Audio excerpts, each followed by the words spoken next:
takšne udarne jame in tako zakrpane ceste so pravzaprav stalnica v Mariboru že nekaj let, ampak vendarle naj bi se letos to spremenilo. Z zgodaj sprejetim proračunom, z precej več denarja za vzdrževanje cest in z dolgim seznamom za cest za obnovo in z aktivnostmi Nigrada, ki že danes začenja s prenovo. Nigradove pregledniške službe pravzaprav vse leto detektirajo stanje cest, vsako udarno jamo in to sporočajo v osrednjo Nigradovo bazo, da potem Nigradove službe skupaj s strokovnimi službami mestne občine Maribor uskladijo aktivnosti in sestavijo seznam cest za sanacijo v nekem obdobju.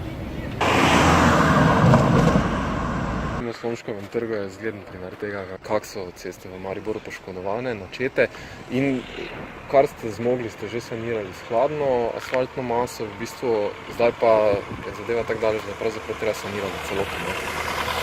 Ja, glede na to, da seveda je bila zima nekih zelo velikih razsežnosti, se pravi, sploh te temperaturne razlike med -20 in +10 ali pa še celo več, so naredile svoje na že dotrajanih cestah, tako da so vsled tega tudi poškodbe neizmerno večje in temu primerne bodo potem tudi sanacija oziroma vzdrževalna dela teh asfaltnih vozišč. Letos prvič pravite, ali pa po daljšem času v bistvu resna sanacija cest v Mariboru.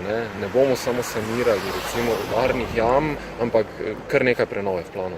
No, načeloma so to vzdrževalna dela, ki so vključena v to našo pogodbo in seveda moram reči, da se bomo skupaj z strokovnimi službami in mestno občino Maribor temeljito lotili teh posameznih najbolj kritičnih odsekov v mestni občini Maribor in pa seveda tudi na različnih mestnih četrteh in krajevnih skupnostih.